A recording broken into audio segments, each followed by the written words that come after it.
The Commune of Cats. Long ago, when cats could still talk like human beings, a commune of cats lived in a large mansion. Each of the 28 rooms in the house was filled with cats and kittens. Only the 29th room was uncrowded. This room was very large and took up the entire 3rd floor of the house. We shall hear more about who lived there later. All in all, 103 cat families slept in the building and strolled around the extensive grounds. The cats had everything they needed to lead a comfy life because they were rich. A princess had once lived in the house until she was very old, and she left all her fortune to the cats. When the princess ascended to the great palace in the sky, her faithful servant continued to live in the house and attend to all the cat's needs. The years went by until he too passed on to join the princess, and then the cats wondered, who could be their new servant? Now it so happened that there was a good-hearted young girl of 16 years who lived in the same town as the cats. This young lady's name was Lizzie, and she lived with her stepsister, Maddie, who was extremely mean to her, and used to tell her that she was ugly and stupid. One day, Lizzie had had enough of being run down and criticised, and she declared, "That's it. I'm off to live with the cats." Meow, said her stepsister mockingly. But Lizzie was not joking. She meant what she said.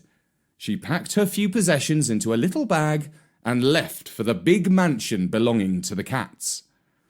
She opened the front gate and walked up the path through the overgrown garden. The grass was long, and there grew lots of dandelions, daisies, and even stinging nettles, because that was how the cats like to keep their garden. Cats believe that the wilder nature is, the better. As she approached the house, she could hear a purring sound emanating from within. The great front door was ajar, just enough to let a cat slip through. Lizzie pushed it open and walked in. She had been expecting to see cats, but even so, she was amazed by what she found.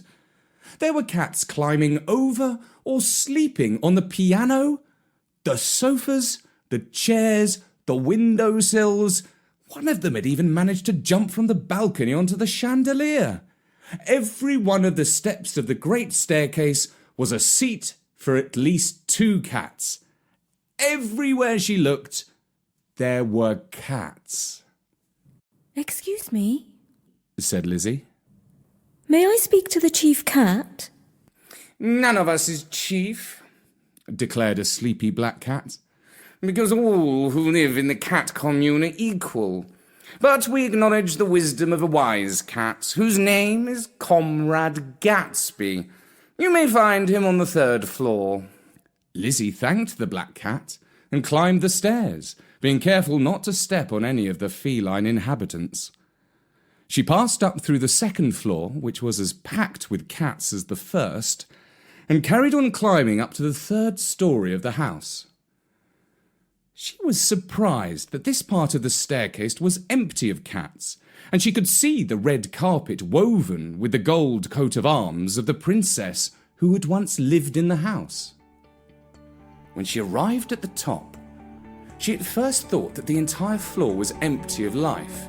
It was one long, spacious room filled with sunlight.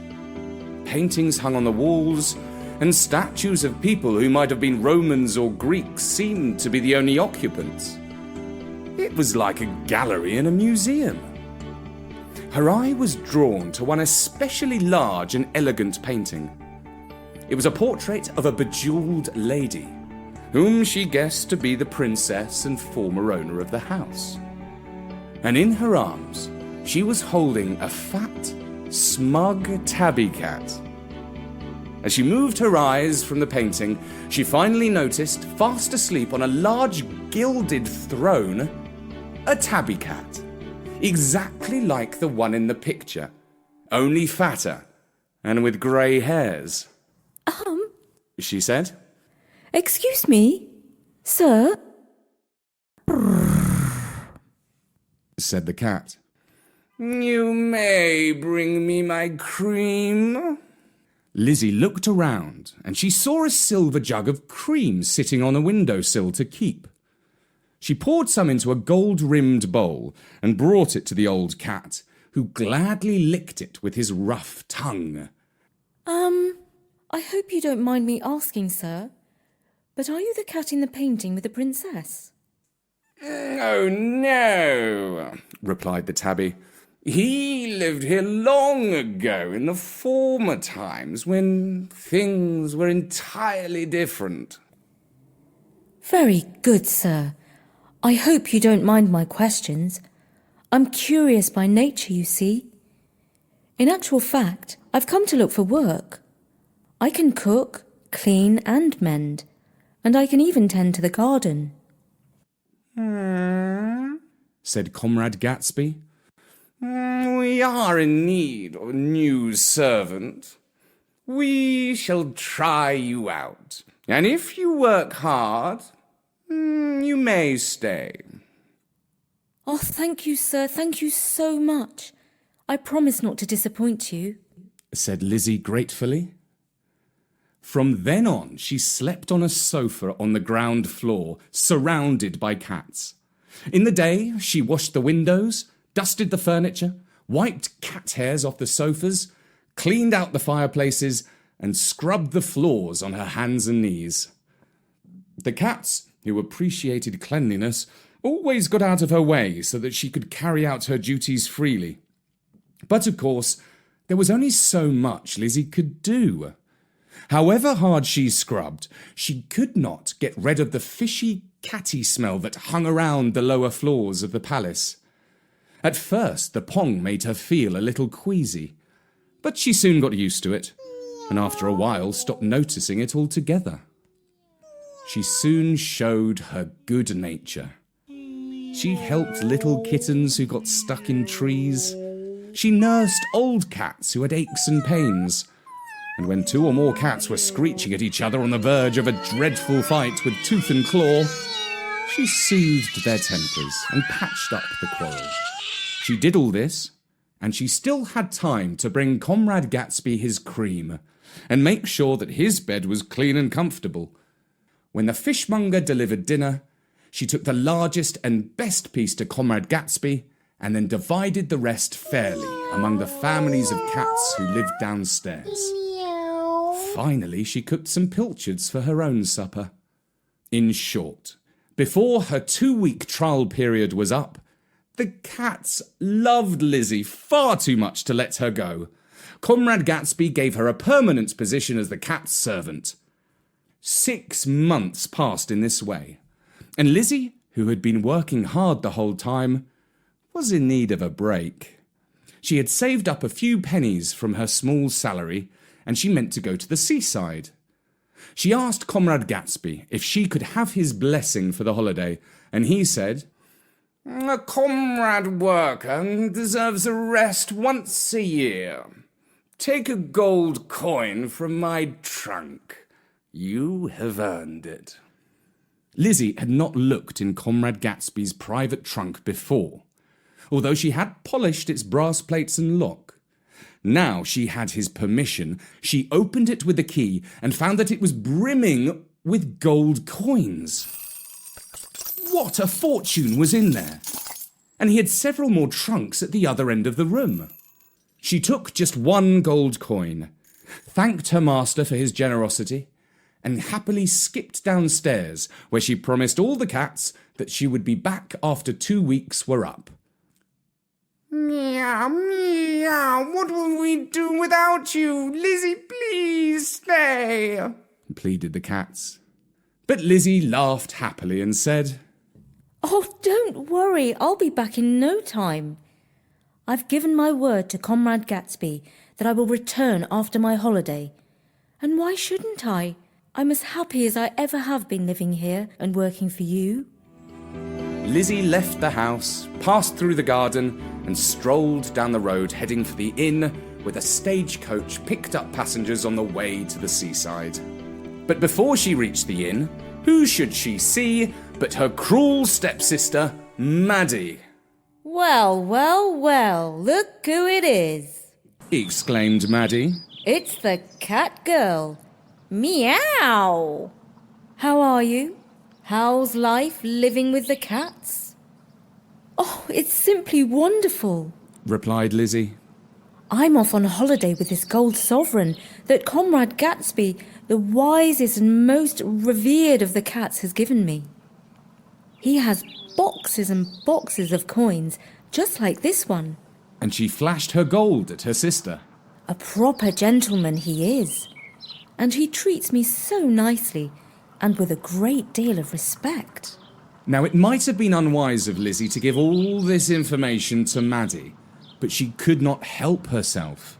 She wanted to boast about how she had found happiness and a good job after leaving a life of misery with her stepsister.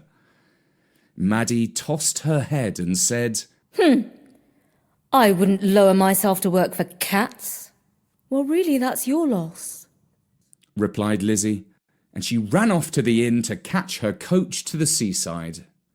Now, Maddie thought to herself, So that old cat is rich, is he? I know. I'll marry him. And when he dies, which might be sooner rather than later, I shall have all his money. And then I shall kick all the cats out of the house and live there with whichever handsome young man I pick for my husband. I'm not simple like Lizzie. I'm not going to work my knees off just for one measly gold coin, when with my looks and charm, I can have it all. Maddie went to the house of cats. She pushed open the garden gate and saw that the garden was overgrown and overrun with kittens. She turned her nose up and walked purposefully up to the front door. She pulled the bell rope, but as it did not ring, she pushed open the door. Inside, she found cats crawling everywhere. Oh, this place stinks, she said. Like Lizzie before her, she climbed up the stairs until she came to the part of the house that was richly furnished and more or less empty of cats. She glanced around the top floor and saw the tabby cat fast asleep on his throne, and she did not fail to notice the painting of the princess with a very similar animal sitting on her lap. Oi there, said Maddie. My sister Lizzie told me I could find you here. Lizzie was in fact her stepsister, but she was not being precise. Oh, I'm glad you came, said the tabby. Be a good lass. Fetch me my cream. Maddie thought that he was being rather patronising, but all the same she did as he asked, and poured some cream from the silver jug on the windowsill into his bowl. She brought it over to the fat old tabby, who began to lick it with his rough tongue while purring. When he had finished, Maddie asked, Enjoy that, did you? Not bad, replied the cat. Maddie sat down on the throne next to Comrade Gatsby and tickled him behind the ears. Now listen, I have a proposal. If you want to always be the cat who got the cream, why don't you marry me? I'll be sure to look after you properly, better than my sister, because I know how to spoil a cat rotten, while she's just a simple girl who doesn't even appreciate the finer things in life. Well, that's an idea, said Comrade Gatsby. Stop here for a couple of weeks and look after the house. If you work better than your sister, I shall consider your proposal. You're on. I know you won't be disappointed, said Maddie. You can start downstairs right away, said the comrade. Lizzie has only been gone an hour, but it's chaos already. I can hear kittens meowing for their milk. Oh, leave it to me. I'll soon sort them out, promised Maddie. She went down the stairs, clapped her hands and called out, Order, order! Can we have some order round here, please? The cats meowed back at her. Now, where's your manners? Asked Maddie, and picking up the broom, she shooed the cats off the stairs. Shoo! Off you go! She said as she swept them away from the tables. The cats did not like being treated so roughly, but they were afraid of the woman whose eyes blazed fiercely. Who are you? Asked one of them. Well, I'm the elder and better sister of Lizzie. She replied. And soon I'm going to marry Comrade Gatsby, so you better treat me with respect. Lizzie's much nicer than you are, said another cat. And more dopey, replied Maddie. Here, clear off that sofa. You're getting hairs all over the cushions. Hey! And you cat there. Don't you dare go scratching your claws in the back of that chair. Here, I'll show you what for. Clear off. And she threw a bucket of soapy water over him. Splash! Cats screeched and scattered in all directions. Now the cats had to admit that Maddie was efficient, even if she was bad-tempered. I run a tight ship and I don't take any nonsense. She insisted. Gradually, she cleared a good deal of the clutter and cat hairs out of the mansion. The trouble was that she drove a large number of the cats out into the garden, too. After 10 days were up, the house was looking even more spick and span than when Lizzie had been cleaning, and the cats were trained to keep off the sofas and the stairs.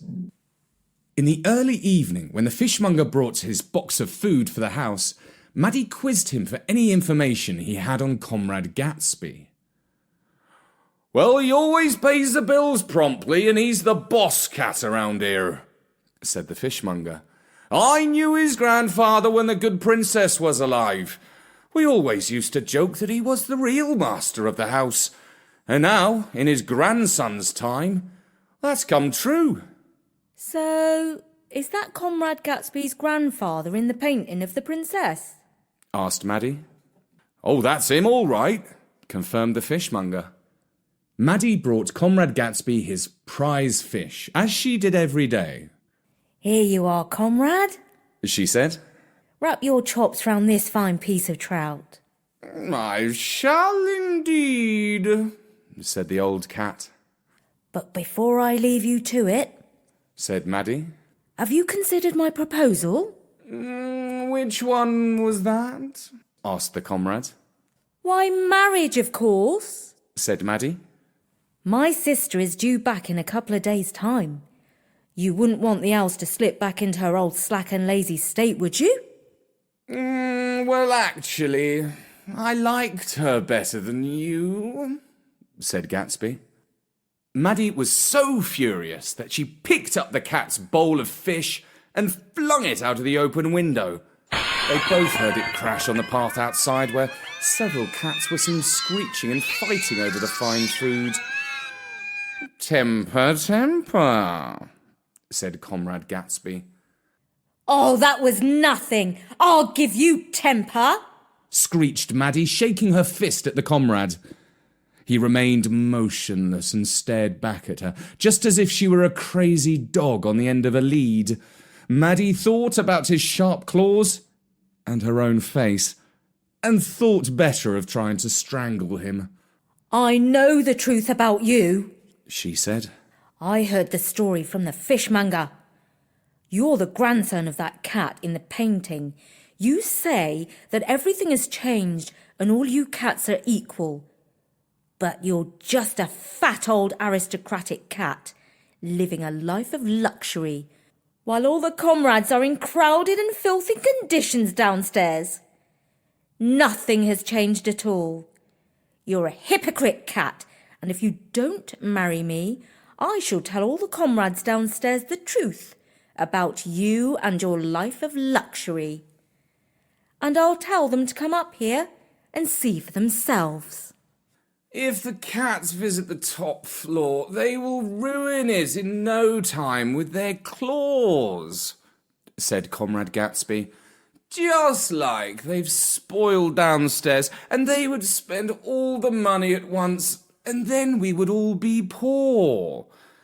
The cats need a wise leader. That's why they have me. So, you won't marry me? Asked Maddie, who already knew the answer. Sorry, said the cat. You're not my type. Right then. Replied the scorned young woman.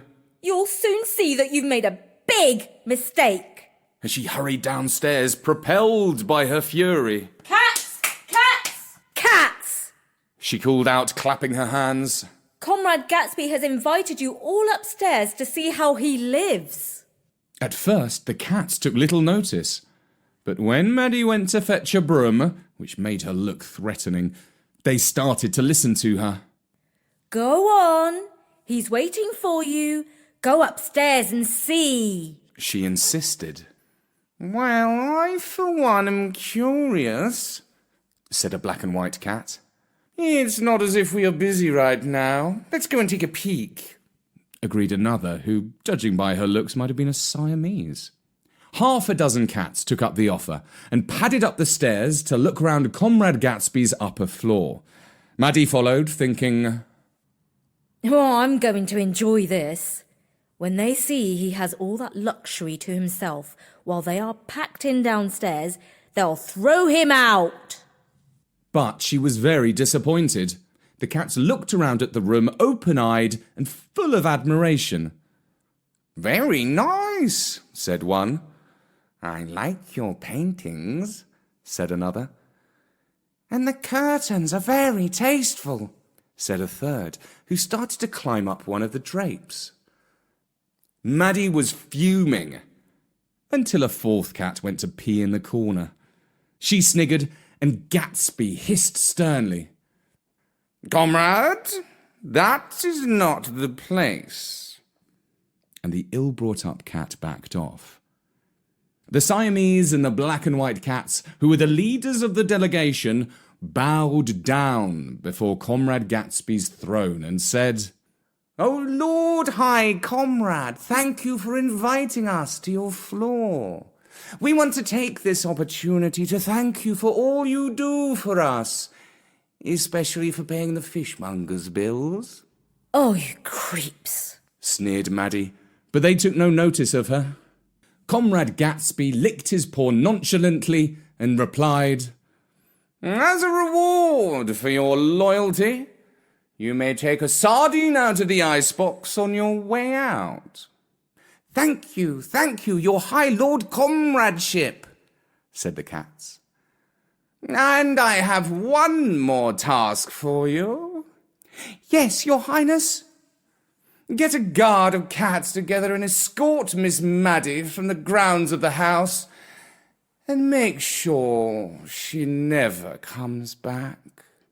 Yes, your lordship, the cat said, and the black and white cat turned round and hissed fearfully at Maddie. You don't frighten me, she replied, grabbing an ink pot from the desk and throwing it back at him. The pot landed next to his paw, and the ink splattered, obliterating some of his white spots. The inky cat stared back at her with his eyes glowing like a tiger in the forest. A moment later, the other cats, sharp with tooth and claw, pounced onto Maddie. Here, get off me, you fiendish felines, shouted Maddie. She tried to throw the cats off her, but they were biting and scratching wildly, and she had no choice but to run downstairs.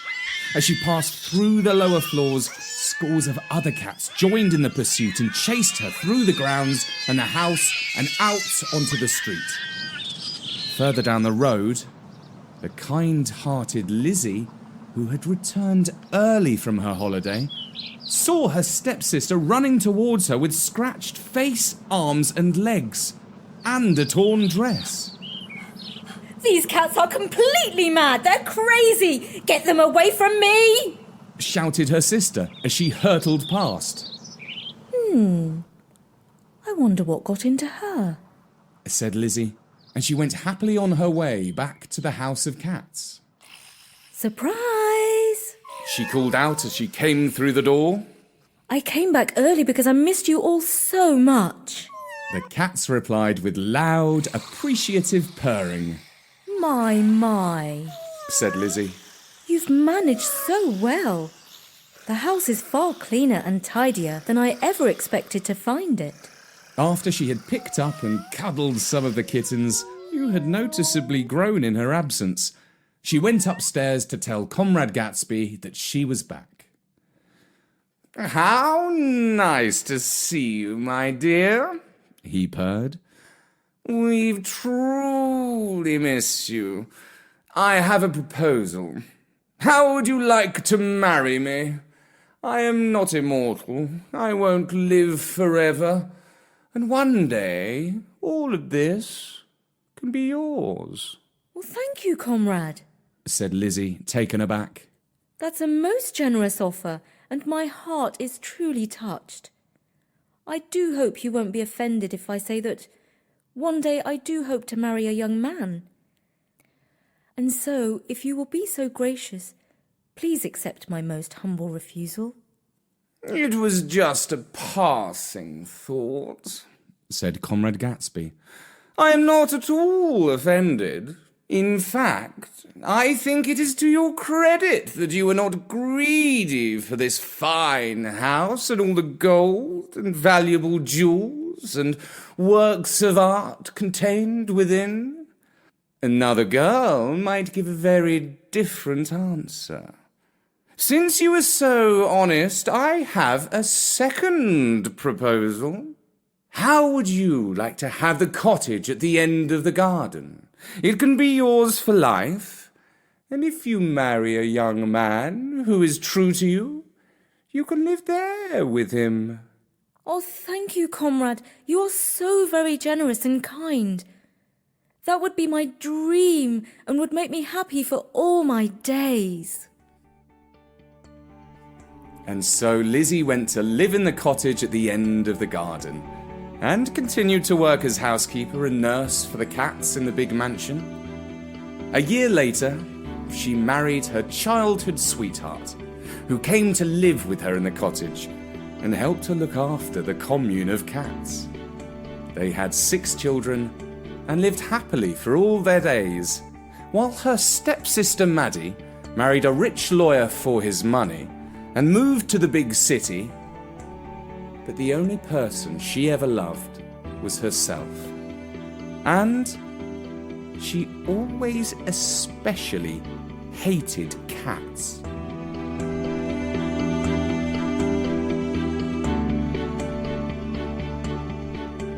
And that was The Commune of Cats. Written by Bertie, loosely based on a traditional story. For now, from me, Richard Scott, at storynory.com, goodbye.